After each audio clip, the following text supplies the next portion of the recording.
Hello दोस्तों, कैसे हैं आप सभी। आज हम लोग अपने इस वीडियो में लीव ट्रैवल कॉन्सेशन या लीव ट्रैवल अलाउंस, जिसे शॉर्ट में एलटीसी बोलते हैं, उसके एलिजिबिलिटी के बारे में जानते हैं। ठीक है। एलिजिबिलिटी कैसे कि न्यू जॉइनी जो हैं वो कब अप्लाई कर सकते हैं, और जो दूसरे भी हैं जो पुराने एम्प्लॉयज़ हैं वो भी कब अप्लाई कर सकते हैं, और कितने लोगों को साथ में ले जा सकते हैं, फैमिली में किनको किनको इंक्लूड किया जाता है। इस तरह के सारे जो डाउट्स होते हैं उनको हम इस वीडियो में कवर करेंगे। सो वीडियो तुरंत स्टार्ट करता हूँ मैं। पहला है एलिजिबिलिटी फॉर एलटीसी। तो कोई भी एम्प्लॉई अगर 1 साल की अपनी कंटिन्यूअस सर्विस पूरी कर लेता है, जिस दिन उसे जर्नी पर जाना है, और वो और उसकी फैमिली, अगर उसकी 1 साल की सर्विस उस एम्प्लॉय की पूरी हो गई है तो वो एलटीसी की फैसिलिटी ले सकता है। फॉर एग्जांपल मान लीजिए किसी को 13 अप्रैल 2024 को एलटीसी पे जाना है, तो अगर उसकी 12 अप्रैल 2024 तक 1 साल की सर्विस पूरी हो गई है तो उसे एलटीसी मिल जाएगी। जैसे इसमें मैंने एग्जांपल दिया है क्या कि 31/12/2022 को अगर मान लीजिए कोई अपॉइंट होता है, तो उसकी 1 साल सर्विस कब पूरी होगी, 31/12 यानी 31 दिसंबर 2023 को अप्लाई होगी, मतलब कि उसका 1 साल सर्विस पूरी होगी। तो वो 2024 में 1 जनवरी से ही अगर लेना चाहे तो ले सकता है, 2024-25 वाले ब्लॉक में एलटीसी ले सकता है। लेकिन अगर कोई 1 जनवरी 2025 को ही अपॉइंट अपॉइंट हुआ, तो फिर उसकी 1 साल पूरी होगी कब सर्विस, 1 जनवरी 2026 को। इसलिए वो 2024-2025 वाले ब्लॉक में एलटीसी नहीं ले सकता, बिकॉज उसकी अभी 1 साल सर्विस उस समय पूरी नहीं हुई रही होगी। ठीक है। अब जानते हैं कि अनऑथराइज्ड अब्सेंस। देखिए, अगर कोई अनऑथराइज्ड मतलब उसको लीव नहीं मिली तब भी वो छुट्टी पे मतलब कि अब्सेंट था, तो क्या होता है, उसे सर्विस ब्रेक मान लिया जाता है। तो फिर वो जैसे 1 साल अगर उसकी सर्विस ब्रेक हो गया, तो फिर लगातार उसकी कंटिन्यूस सर्विस 1 साल नहीं होगी। जब तक उसकी 1 साल, फिर ब्रेक के बाद 1 साल जब पूरी हो जाएगी, तभी वो अपना क्या कहते हैं कि एलटीसी ले सकता है। ठीक है। लेकिन ये भी है कि अगर जो कॉम्पिटेंट अथॉरिटी है, जिन्होंने आपको जो आपके कॉम्पिटेंट अथॉरिटी हैं, जो मान लीजिए एक तरह से आपके बॉस हैं, तो अगर उन्होंने उसे कंडाउन कर दिया है यानी कि क्षमा कर दिया है, तो फिर आपको मतलब वो ब्रेक नहीं माना जाएगा और आपको एलटीसी मिल जाएगी। अब जानते हैं कि एलटीसी रेलवे एम्प्लॉयज़ को कैसे मिलेगी। तो रेलवे एम्प्लॉयज़ मतलब कि अगर एम्प्लॉई है या उसकी पति या पत्नी कोई भी अगर एम्प्लॉई है, तो उसे एलटीसी की फैसिलिटी तो मिलेगी, लेकिन कुछ शर्तें हैं। शर्तें क्या हैं कि ये कि home town LTC railway employees को नहीं मिलेगी। केवल ऑल इंडिया एलटीसी मिलेगी, वो भी कितना, 4 साल में एक बार ये ऑल इंडिया एलटीसी मिलेगी। और ये भी ऑप्शनल है, वो लेना चाहे तो लें या ना लें। ठीक है। और एलटीसी लेने के लिए उन्हें जो प्रिविलेज पास मिलता है रेलवे एम्प्लॉयज़ को, उन्हें अपना सबमिट करना पड़ेगा। मान लीजिए 2024 में अगर वो एलटीसी पे जाना चाहते हैं, तो उस साल का जो उन्हें प्रिविलेज पास मिला होगा, उसे वो सरेंडर करेंगे, सबमिट करेंगे और उसका सर्टिफिकेट लेंगे। तब वो उन्हें मतलब कि एलटीसी दी जाएगी। ठीक है। और नेक्स्ट क्या है कि अगर उन्होंने एलटीसी जो पास उन्हें मिला था उसे पहले ही इस्तेमाल कर लिया है, तो उस साल उन्हें एलटीसी नहीं मिलेगी। जैसे मान लीजिए 2024 का है, कोई अप्रैल में जाना चाहता है, लेकिन फरवरी में ही उसने अपने पास का इस्तेमाल कर लिया है, उसकी मतलब कि पास का इस्तेमाल करके वो कोई यात्रा कर चुका है, तो 2024 में मुझे उसे एलटीसी नहीं मिलेगी। अब उनको 2025 में अप्लाई करना पड़ेगा। ठीक है। और अगर दोनों पति पत्नी अगर दोनों ही रेलवे सर्वेंट है, रेलवे एम्प्लॉय हैं, तो दोनों को अपना प्रिविलेज पास सरेंडर करना पड़ेगा और सर्टिफिकेट लेना पड़ेगा कि मैंने सरेंडर कर दिया है।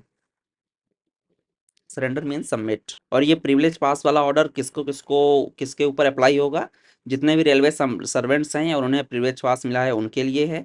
और कोई दूसरे गवर्नमेंट डिपार्टमेंट के ऑफिशियल्स अगर हैं और रेलवे में वर्क कर रहे हैं डेपुटेशन पे, और उन्हें भी प्रिविलेज पास मिला है, तो उन्हें भी अपना सरेंडर करना पड़ेगा। और जो मैंने बताया होम टाउन और ऑल इंडिया एलटीसी मिलेगी, होम टाउन नहीं मिलेगा, वो वाला भी ऑर्डर यहाँ पे अप्लाई होगा। और कोई दूसरे ऑफिशियल भी हैं अगर रेलवे में काम कर रहे हैं और प्रिविलेज पास मिला है, तो उनके लिए भी ये अप्लाई होगा। और जो ऑडिट डिपार्टमेंट में रेलवे में है, उनके लिए भी ये है, मतलब कि प्रिविलेज पास मिला हुआ है अगर तो। लेकिन ये किन के लिए अप्लाई नहीं होगा, जो कि मान लीजिए अगर किसी का प्रिविलेज पास मिला था, लेकिन उससे कोई गलती हो गई और पेनल्टी चल रही है, अभी चल ही रही है, और उनका जो प्रिविलेज पास था वो एक बार सरेंडर कर दिया, मतलब कि सस्पेंड कर दिया गया था, सॉरी सरेंडर नहीं, सस्पेंड कर दिया गया था, यानी एक तरह से जब्त कर लिया गया था। तो उन्हें एलटीसी नहीं मिलेगी जब तक कि उनका जो ड्यूरेशन है पेनाल्टी वाला, जैसे कि लग नहीं जाता है कि अभी 2 साल तक ये इनको ये पास की कोई फैसिलिटी नहीं मिलेगी। तो जब तक वो पीरियड पूरा नहीं हो जाएगा तब तक वो उन्हें ऑल इंडिया एलटीसी नहीं मिलेगा। ठीक है। और नेक्स्ट यही कि जो मैंने बताया ना कि जिन्हें भी ऑल इंडिया एलटीसी अगर लेना है, जो उन्हें प्रिविलेज पास मिला है, तो उसको वो सबमिट करेंगे। फिर प्रिविलेज पास सरेंडर सर्टिफिकेट पीपीएससी मिलेगा। तभी वो जब सरेंडर सर्टिफिकेट जमा करेंगे, तब जाके उन्हें ऑल इंडिया एलटीसी मिलेगी। ठीक है। और एआईएलटीसी ऑल इंडिया एलटीसी अगर लेना है, तो जो उस साल का जो जर्नी है, मान लीजिए 2024 में जाना है, तो 31 दिसंबर तक वो उस जर्नी के लिए निकल सकते हैं। लेकिन अगर वो आते हैं लौट, मतलब रिटर्न जर्नी जो है उनकी, अगर वो बाद में भी है, 2025 में भी होती है, तो कोई बात नहीं, कोई दिक्कत नहीं है। लेकिन जिस साल आप अप्लाई कर रहे हैं, उस साल आपकी जर्नी पूरी स्टार्ट हो जानी चाहिए। रिटर्न कब होते हैं वो ज़्यादा वो मैटर नहीं करेगा। ठीक है, मतलब 31 दिसंबर से पहले पहले आप स्टार्ट कर दें अपनी जर्नी। और यही 4 ईयर ब्लॉक वाला भी है। जैसे कि आप लोग जानते हैं कि एलटीसी जो होता है वो ब्लॉक में होता है, 2 year block, 4 year block, 8 year block. ठीक है।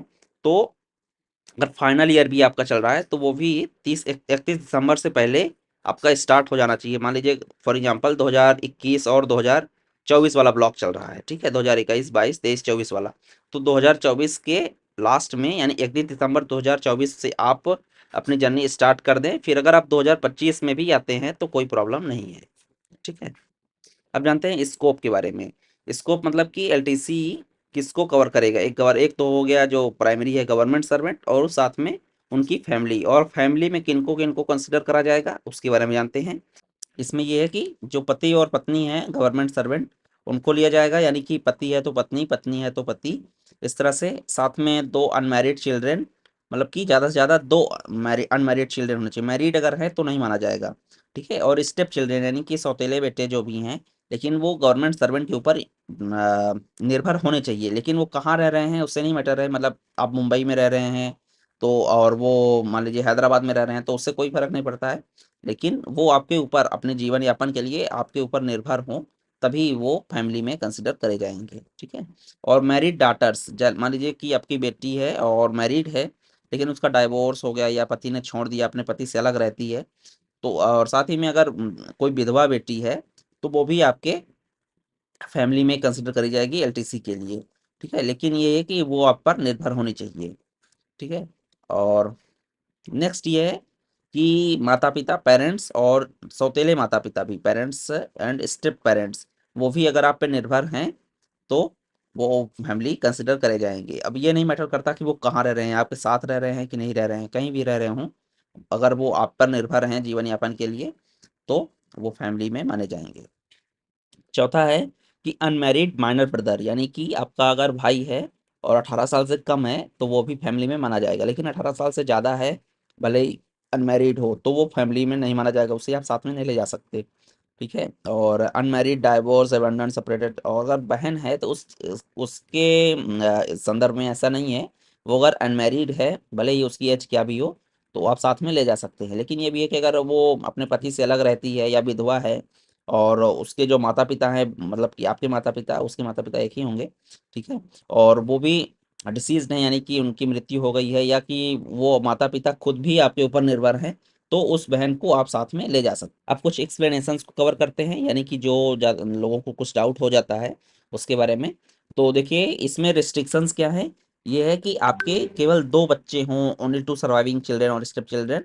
ये उस स्थिति में अप्लाई नहीं होता अगर कि जो बच्चे हुए हैं, उसके 20 अक्टूबर 1998 से पहले अगर 2 से ज़्यादा बच्चे हैं, तो उन सारे बच्चों, चाहे 3 हो, 4 हो, कितने भी हों, उन सभी बच्चों को आपकी फैमिली में कंसिडर करा जाएगा, उनको आप साथ में ले जा सकते हैं। लेकिन अगर 20 अक्टूबर 1998 के बाद आपके 2 से ज़्यादा बच्चे हैं, तो उन बच्चों को नहीं माना जाएगा। ठीक है। और यदि मान लीजिए कि पहला बच्चा तो हुआ, लेकिन दूसरा बच्चा जब होना था, तो डबल, मतलब जुड़वा बच्चे हो गए, या 3 बच्चे साथ में हो गए, कितने मल्टीपल बर्थ मान लीजिए हो गए, तो जितने भी बच्चे होंगे मल्टीपल बर्थ में, उन सबको भी काउंट किया जाएगा। पहला भी काउंट किया जाएगा, और बाद में जो जितने भी एक साथ हुए, उन सभी बच्चों को भी आपकी फैमिली में कंसिडर करा जाएगा एलटीसी के लिए। अब वाइफ के बारे में क्या है कि अगर आप, पहले तो ये है कि एक ही वाइफ आपकी फैमिली में कंसिडर करी जाएगी। लेकिन अगर आपने दूसरा विवाह भी गवर्नमेंट की सहमति लेकर, गवर्नमेंट की परमिशन से दूसरा विवाह किया है, तो जो दूसरी पत्नी है वो भी आपकी फैमिली कंसिडर करी जाएगी। अब रेसिडेंस के बारे में जानते हैं। रेसिडेंस के लिए ये है कि जो गवर्नमेंट सर्वेंट है, उसके जो फैमिली मेंबर्स हैं उसके साथ रह रहे हों, ऐसा ज़रूरी नहीं है। वो कहीं भी रह रहे हों भारत के किसी भी क्षेत्र में, और वो अगर एलटीसी पे जाते हैं तो फुल रिम्बर्समेंट मिलेगा। फॉर एग्जांपल मान लीजिए कि किसी का होम टाउन यहाँ पे है, मान लीजिए सिंधुदुर्ग में है, ठीक है। सिंधुदुर्ग क्या, थोड़ी सिंपल सिटी ले लेता हूँ, जैसे कि मान लीजिए गुड़गांव में है और वो भुवनेश्वर से कोई अपना जर्नी स्टार्ट करता है और उसका हेडक्वार्टर अहमदाबाद में है। तो उसने अगर बता दिया कि मैं भुवनेश्वर से स्टार्ट कर रहा हूँ, तो ठीक है, भुवनेश्वर से अहमदाबाद और अहमदाबाद से भुवनेश्वर जो जितना कंसेशन होगा उसका वो रिम्बर्स किया जाएगा। लेकिन अगर वो गुड़गांव से स्टार्ट करते हैं और तो फिर वो होम टाउन एलटीसी माना जाएगा, फिर उसे होम टाउन एलटीसी की कैटेगरी में लेकर रिम्बर्समेंट किया जाएगा। अगला है कि कुछ जो आपके रिलेटिव्स होंगे उनको नहीं इंक्लूड करा जाता है, जैसे कि मैंने बहन को बताया था ना कि अगर वो डाइवोर्स है, अबेंडेंट है, अपने पति से अलग रह रही है या विधवा है, तो उसे तो बहन को तो मान लिया जाएगा आपकी फैमिली में, लेकिन उसके जो बच्चे हैं उन्हें एलटीसी के लिए आपकी फैमिली नहीं माना जाएगा, वो उन्हें मतलब फैमिली का पार्ट नहीं समझा जाएगा, ठीक है। और नेक्स्ट ये है कि जो जिन्हें भी आप अपना मेंबर इंक्लूड करा रहे हैं, फैमिली मेंबर, उनकी सभी सोर्सेज से इन मंथली इनकम 9,000 प्रति महीना से अधिक नहीं होनी चाहिए, 9,000 से ऊपर नहीं होनी चाहिए। और डियरनेस रिलीफ के लिए वो जो गवर्नमेंट सर्वेंट है उसके ऊपर निर्भर हों, तभी उन्हें आप अपना फैमिली मेंबर की कैटेगरी में रख सकते हैं, ठीक है। और नेक्स्ट ये है हस्बैंड वाइफ का। मान लीजिए कोई हस्बैंड है और वो एलटीसी ले रहा है, लेकिन उसकी वाइफ भी किसी तरह से इनकम उसकी 9,000 से ऊपर है, तो क्या उसे भी फैमिली नहीं माना जाएगा? नहीं, उस स्थिति में माना जाएगा, बिकॉज मतलब कि वाइफ को अब नहीं एक्सक्लूड करा जाएगा, वाइफ को माना जाएगा भले उसकी इनकम कितनी भी हो, ठीक है। उसे फैमिली की कैटेगरी में रखा जाएगा। और सेम यही चीज़ हस्बैंड के लिए भी अप्लाई होता है। मान लीजिए कोई वाइफ है, वो एलटीसी पे जा रही है, वो गवर्नमेंट सर्वेंट है और उसका हस्बैंड 9,000 से ज़्यादा कमाता है और उसके ऊपर निर्भर भी नहीं है उस गवर्नमेंट सर्वेंट के ऊपर, तो क्या उसे फैमिली माना जाएगा? तो हाँ, माना जाएगा, उसे वो साथ में एलटीसी के लिए मतलब कि जहाँ भी जा रही है जर्नी पे उसे ले जा सकती है टूर पे। सो दोस्तों, वीडियो यहीं पे समाप्त होता है। एलिजिबिलिटी से रिलेटेड सारा कुछ मैंने कवर कर दिया है इस वीडियो में, तो और छोटी से छोटी चीज़ भी मैंने बता दी है। और इसके बाद भी अगर कोई डाउट है तो आप लोग पूछिएगा, मैं उसका रिप्लाई करूँगा। वीडियो पसंद आया हो तो लाइक शेयर जरूर करिए, चैनल को सब्सक्राइब कर लीजिए, इस तरह के वीडियो लगातार आते ही रहेंगे। सो वीडियो को यहीं पे समाप्त करता हूँ। आपकी कोई भी सजेशन हो, कोई क्वेरी हो तो ज़रूर कमेंट बॉक्स में पूछिए, मैं तुरंत रिप्लाई करूँगा। So thank you.